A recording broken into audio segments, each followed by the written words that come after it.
이 2심 판결문에서는 이 대한텔레콤의 주가 가치가 100원이라고 보았습니다. 그러니까 5기였는데 이 100원이라고 본다면은 지금의 주가 가치와 비교했을 때 최태원 회장이 최재형 선대 회장보다 훨씬 더 이 가치를 높게 끌어올린 것이다 라고 본 것이고요. 최태원 회장은 이에 대해서 100원이 계산이 잘못된 부분은 판결문에서도 인정이 되었거든요. 그러니까 원래는 1,000원, 98년도에 이 대한텔레콤의 주식 가치가 1,000원인데 그렇다면은 이전에 이미 최종현 선대 회장 때의 SK가 거의 다 이루어진 것이고 그때의 역할이 더 크고 자 본인이 그러니까 이 최태원 회장이 SK를 맡고 성장한 부분은 더 적어진다. 그렇게 본다면은 재산 분할을 해줄 대상이 더 줄어들게 된다. 이런 논리를 피고 있는 것이어서 최태원 회장 측에서는 원래 1,000원인데 100원으로 재판부에서 계산을 해서 결론에 크게 영향을 미쳤다. 이런 입장이고요. 2심 재판부에서는 이것은 SK 주식 자체가 재산 분할 대상이 되느냐 안 되느냐를 가르는 데 있어 중요한 요소가 아니었고 단순히 그냥 SK 주식 가치를 계산해보는 과정 속에서 어떤 계산의 한 가지에 불과하기 때문에 결론에는 영향을 끼치지 않는다는 입장이었는데 결국 대법원에서 이것이 판결 경정으로 가능한 것인지 부분에 대한 판단을 받게 된 것입니다. 네. 그럼 이혼 소송 상고 신고와는 별개로 2심 판결도 경정에 문제가 없는지 이 부분만 살펴보는 건가요? 그렇습니다. 이 부분이 좀 혼돈이 있을 수 있는 것 같아요. 지금 많은 분들이 알고 계시는 것처럼 이 재산 분할에 대한 부분에 대해서 그리고 위자료 부분에 대해서 지금 상고심, 그러니까 대법원에 가 있는 상태입니다. 그러니까 대법원은 대법원대로 이 이혼 소송 자체에 대해서는 지금 가 있는 상태이고요. 말씀 주신 것처럼 2심 판단 자체에 대해서 2심 판결 자체에 대해서 최태원 회장이 상고를 한 것도 맞고요. 2심 판단에서 이 대한텔레콤의 주식 가치를 원래는 이제 1,000원임에도 불구하고 100원으로 본 부분이 경정으로 끝날 문제가 아니었음에도 경정으로 단순히 결론을 바꾸지 않고 오기만을 수정한 부분으로 한 것에 대해서도 지금 불복했거든요. 이번에 이제 이 재항고심에서는 단순히 경정으로 가능한 부분이었는지만을 지금 다루게 되는 것이기 때문에 결과적으로 이 두 부분의 판단은 모두 대법원에서 가려지게 된 상황입니다. 그렇다면 그 판단의 결과에 따라서 결론이 달라질 수도 있는 겁니다. 그러니까 10배 차이였잖아요. 그렇죠. 최태원 SK 회장 측에서는 이게 재산 분할 금액이 10분의 1이 될 수도 있다. 뭐 이런 기대를 하고 있는 걸까요? 그러니까 재산 분할 액수가 대폭 감소돼야 된다. 이런 주장을 펼치고 있는 것이죠.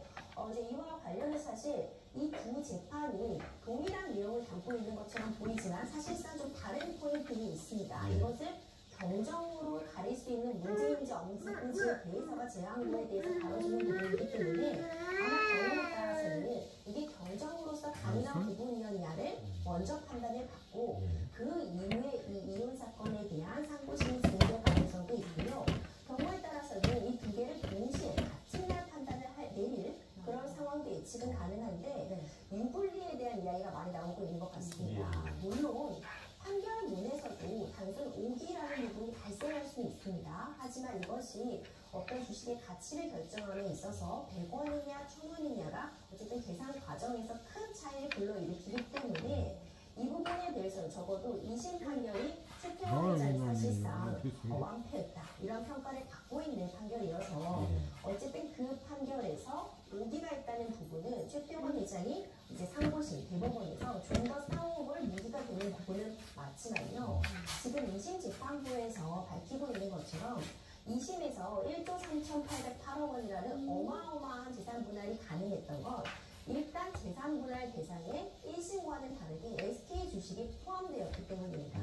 재산 분할 대상에 SK 주식이 포함이 되면 기여도는 좀 차등이 있을 수 있겠지만 일단 어마어마한 재산 분할이 이루어져야 되는 부분은 맞습니다.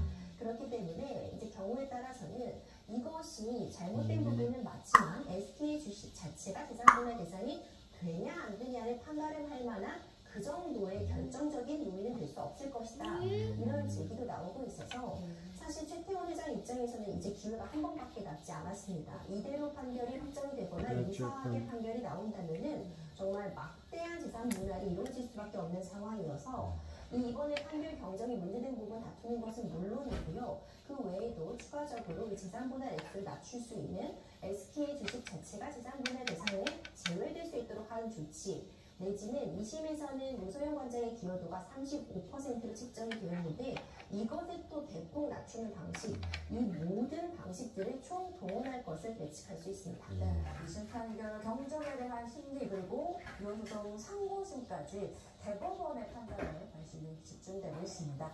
자, 다음은 저희가 준비한 영상 함께 보시고 다음 주제 이야기 나눠보겠습니다.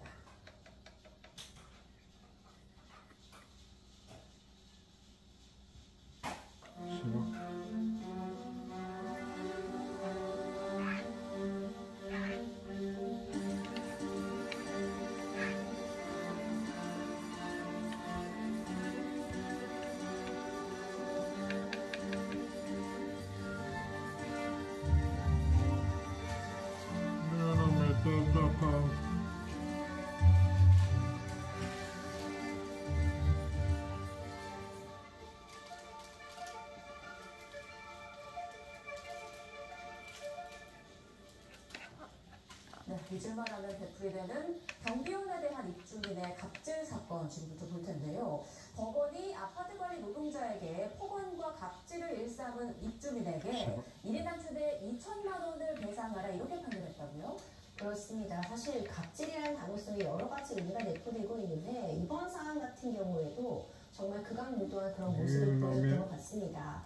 이 경비원에 대해서요, 한 입주민이 굉장히 심각한 인격 모독과 더불어서 경무에 쌓이도록 하는 큰 정신적인 고통을 준 사정들이 드러났습니다. 이미 2019년도부터 벌어졌던 일인데 10분 간격으로 계속해서 흡연 구역을 순찰해 돌아라.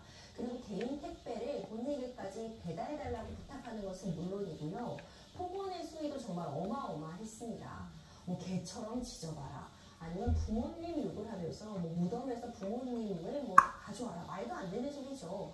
이런 극심한 고통을 주어왔는데 그렇기 때문에 이곳에서 10명이 넘게 퇴사한 직원들이 발생했다고 합니다. 얼마나 힘듦을 겪었는지 짐작해 볼 수 있는데요.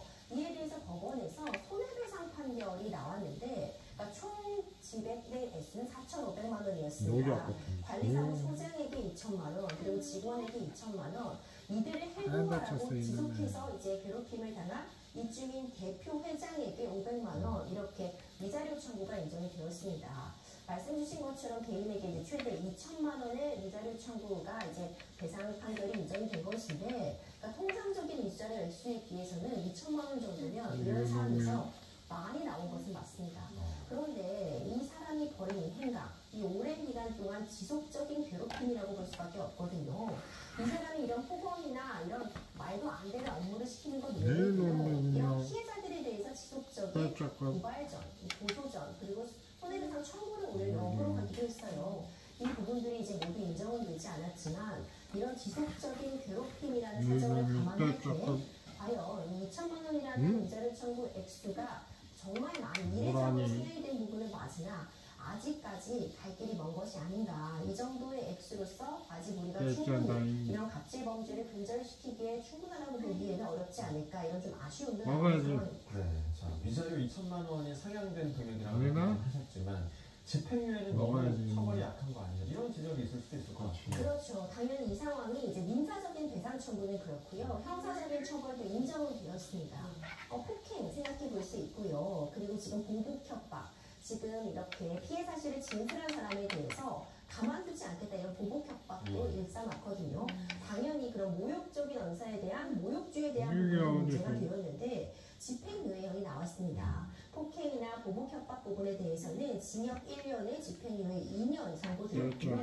모욕죄 부분에 대해서도 4개월, 징역 4개월에 집행유예 1년이 나왔습니다. 결국 집행유예 판단을 받았는데 이런 괴롭힘의 정도라던가 지속 시간에 비해서 지나치게 소상방위 처벌이 아니냐 이런 이야기가 나오고 있지만 그럼에도 불구하고 한 단계 나아간 판결임은 분명히 보입니다. 이런 지속적인 괴롭힘에 대해서 집행유예 역시도 잘못된 부분은 확인이 된 부분이기 때문에 형사처벌이 이루어졌고 특히 그래도 이전에 비해서는 대폭 상향된 위자료 청구가 인정됐다는 점은 또 고무적이라 평가하고 싶습니다. 네, 지금 화면으로 다 나가고 있지만 정말 입에 담기 힘든 폭언들을 했고요. 이렇게 입주민을 신고하자 또 피해자들을 찾아가서 얼굴에 뭐 침을 뱉는 등 정말 할 수 없는 그런 불합리한 행동들을 하게 재판부는 이를 보고 피해자들을 괴롭히는데 그 목적이 있었던 것으로 판단한다 이렇게 봤다고요. 뭘 아니야 이놈은. 재판부에서 이런 언급을 한 것은 신상이 매우 좋지 못하다는 점을 다시 한번 강조하고 확인시켜줬다고 평가할 수 있을 것 같습니다. 일단 괴롭힘의 그 시기라던가 기간 자체도 굉장히 오래되었고요. 앞서 말씀드린 것처럼 피해자들을 상대로 해서 소송을 남발하기도 했습니다. 이 소송 자체가 본인이 억울해서 내가 이 부분을 다투겠다라는 부분이라기보다는 그냥 피해자들을 괴롭힐 목적으로 진행된 것이 다분하다 이렇게 좀 평가를 할 수 있을 것 같고요. 그렇기 때문에 어떤 이 폭행의 정도라던가 괴롭힘의 기간 이런 부분들을 감안해서 그래도 좀 의미 있는 한 발계 나아간 판결이 나왔다 이렇게 평가할 수 있을 것 같습니다. 네, 이번 사례와 관련해서 이제 직장갑질 119가 의미 있는 판결이다라고 이야기를 하면서도 법제도 보완을 좀 촉구했거든요. 어떤 내용이 좀 있었습니까? 그렇습니다. 이 부분이 굉장히 중요할 것 같아요. 여전히 이제 경비원들이라는 지위가 굉장히 불안정하다고 평가할 수 있습니다. 그러니까 이게 파견 근로자를 일하는 경우 아니면 아파트 자체에서 직접 고용되는 경우, 경비업체에서 고용되는 경우 단순히 아르바이트 개념으로 잠깐 시간당의 어떤 그런 의도를 갖고서 근로하는 경우 여러 가지 유형이 있는데 한 가지 공통점은 모두 그만큼 근로 조건이 취약하다는 점이겠죠. 이런 근로 조건이 취약하다 보니까 입주민들의 어떤 그런 말도 안 되는 요구에 대해서 쉽게 거절하기도 어렵고 이 부분에 대해서 문제를 제기하려고 해도 이 제기함이나 어떤 고용 안정성의 문제 때문에 섣불리 제기하지 못하는 그런 부분들이 있기 때문에 직장갑질 이제 119 여기에서도요 이런 부분에 대한 제도적인 개선이 필요하다. 이 경비원들이 근로자로서의 지위를 확보할 수 있는 그런 방안들 그리고 또 한 가지 앞서 점점 더 처벌이 강해지고는 있지만 이 정도로는 부족하기 때문에 이렇게 직장에서의 갑질뿐만 아니라 모욕적인 언사라던가 이런 부분들이 발생하면 적어도 금전적으로라도 여기 하지 말라고 했지 여기다. 이런 행동을 하지 않으면 충분히 된다고 볼 수 있기 때문에 알았지. 대책 마련을 촉구하고 있는 상황입니다. 네, 말씀 나누는 중에 신고가 들어와서 전해드리고 계속 이슈 나눠보도록 하겠습니다. 윤석열 대통령이 오늘 한덕수 국무총리와 주례 회동을 가졌는데요. 여기에서 나온 발언이 조금 전 들어왔습니다. 우크라이나 중동 지역 등 최근 고조되고 있는 지정학적 리스크와 또 대외 경제 불안 요인에 대한 관리에 안전을 기할 것을 당부했다는 소식입니다. 네, 오늘 회동에는요 최근 워싱턴에서 개최된 한미일 안보실장회의 참석 후 귀국을 한 신원식 대통령실 국가안보실장도 함께 배석한 것으로 이제 전해졌습니다. 관련된 내용 자세한 내용 전해지는 대로 계속해서 보도해드리겠습니다. 네, 저희가 준비한 마지막 주제로 좀 넘어가 볼 텐데. 자, 이번에 아들 사건은 참 충격적입니다. 실종된 아들이 수년 뒤에 작은 방에서 백골로 발견이 됐다고요? 그렇죠. 굉장히 충격적입니다. 아버지가 아들의 모습이 보이지 않는다고 실종 신고를 했습니다. 그럼에도 불구하고 아들의 행방은 묘연했었는데요. 2023년도에 5월이었습니다. 이 아버지의 자택에 방문했던 지인이 작은 방문을 열어보니까 그곳에서 백골 시체를 발견하게 됩니다. 이제 이 부분에 대해서 신고를 진행하고 확인을 해보니 이 백골 시체가 바로 실종 신고가 된 그 집주인의 아들이었던 거죠. 근데 이제 사망 시점을 보니까 이게 발견된 건 2023년 5월이었는데 실제로 2029년 4월 정도에 죽음에 이른 것으로 확인이 되었습니다. 그렇기 때문에 이미 백골이 된 상황이었는데 4년 정도가 지난 걸로. 그렇죠. 이제 이 부분에 대해서 이제 검찰에서는 아버지가 아들의 사망 사실을 인지하고서도 이제 집에 방치했다. 사체 유기 혐의로서 이제 이 부분에 대해서 넣지 말고 넣으면 안 되지. 넣으면 안 되지. 이놈이 창피하지. 아들이 4년 전에 극단적 선택을 한 것으로 추정되는 상황이었고 그걸 아버지가 발견을 했는데도 방치를 했다라고 검찰이 판단한 그 이유가 좀 어디에 있었나요? 그렇죠. 그러니까 이제 이 타살의 흔적이 보이지가 않았습니다. 지금 백골 사체로 발견이 되었지만 타살의 흔적은 없었고 검찰 측에서는 아버지가 딱히 이런 아들을 살해할 동기를 확인할 수 없다 이런 입장을 이런 부분들을 이제 재판부에서 검찰 측의 주장을 보면은요 너무 소극적인 부분이 많거든요. 일단 상식적으로 어떤 시체가 부패하게 되면은 악취가 날 수밖에 없고요. 어떻게 작은 방에 4년 동안 그럼 들어가 보지 않은 것이냐. 분명히 어떤 냄새라던가 작은 방에 들어가 보면은 지금 여기에 아들 시체가 있다는 부분을 확인할 수 있었을 텐데 그 부분을 몰랐던 것은 말이 안 된다라는 게 검찰 측의 주장이었지만 재판부는 이 부분에 대해서 한번 먹어봐야지. 거주하고 테스트 있던 해봐야지. 이 집이 굉장히 이제 쓰레기라던가 지저분한 것들이 가득 쌓여 있어서 실제로도 그런 사체를 발견하기 어려운 구조였다는 부분이 충분히 뭐 인정이 된다 이렇게 보고 있고 이 집을 방문했던 다른 지인도 어떤 악취라던가 이런 부분을 느끼지 못했다고 진술해줬기 때문에 그리고 결정적으로 어떤 타살의 흔적을 찾을 수가 없고 아버지가 딱히 아들을 죽일 만한 그런 요인들을 찾지 못했다는 점을 근거로 사체 무기 혐의에 대해서 1심에서 무죄가 선고가 되었습니다. 네.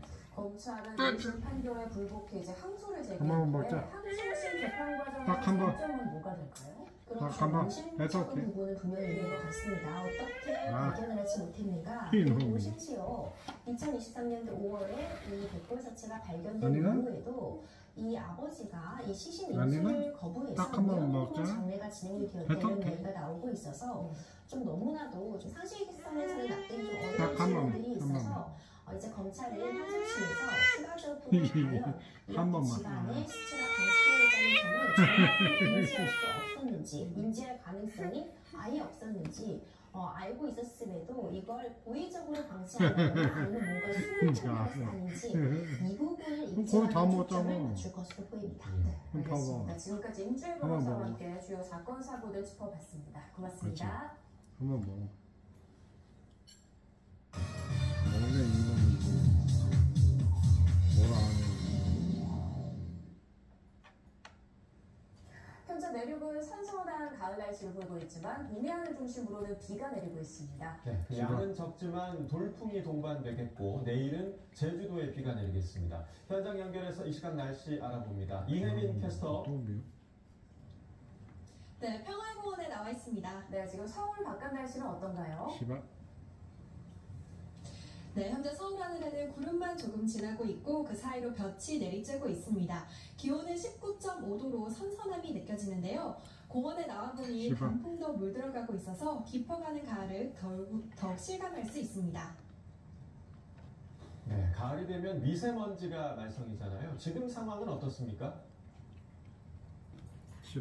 네, 맞습니다. 나들이 즐기기에 참 좋은 계절이지만 미세먼지가 불청객이죠. 어제부터 서쪽을 중심으로 공기가 다소 탁해졌는데요. 지금은 대부분 초미세먼지 농도가 보통 수준을 회복했고 인천 지역만 나쁨 단계를 보이고 있습니다. 차츰 먼지는 모두 해소되면서 내일부터는 전국적으로 청정한 대기질을 회복하겠습니다. 현재 구름만 지나는 내륙 지역과 달리 동해안 지역은 동풍이 불면서 비가 내리고 있습니다. 늦은 오후부터는 충북과 전남에도 약한 비가 내리거나 빗방울이 떨어지겠습니다. 예상되는 비의 양은 영동에 최고 30mm, 영남과 전남 해안에 5에서 10mm로 많지 않겠지만 순간적으로 초속 15m 안팎의 강한 바람이 동반돼 주의하셔야겠습니다. 비는 오늘 밤 또는 내일 아침이면 대부분 그치겠고요. 제주도는 내일 새벽부터 오후 사이 최고 40mm의 비가 내리겠습니다. 내일은 전국에 흐린 가운데 아침 기온은 서울 13도, 광주 14도, 대구 12도로 오늘과 비슷하게 출발하겠습니다. 한낮에는 서울 19도, 대전과 광주 20도로 선선하겠습니다. 모레는 전국이 맑은 하늘을 되찾겠고요. 이번 주 내륙 지역은 대체로 맑은 가운데 일교차가 클 것으로 전망됩니다. 동해안과 남해안, 제주 해안에서는 너울성 파도가 높게 일겠습니다. 높은 물결이 갯바위나 방파제를 넘을 수 있으니까요. 해안가 접근하시는 분들은 안전사고에 유의하셔야겠습니다.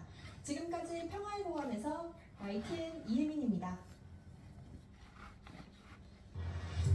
안녕히 계세요. 한국 경찰을 화물 트럭에 태워 격전지인 프로스코 지역으로 보내고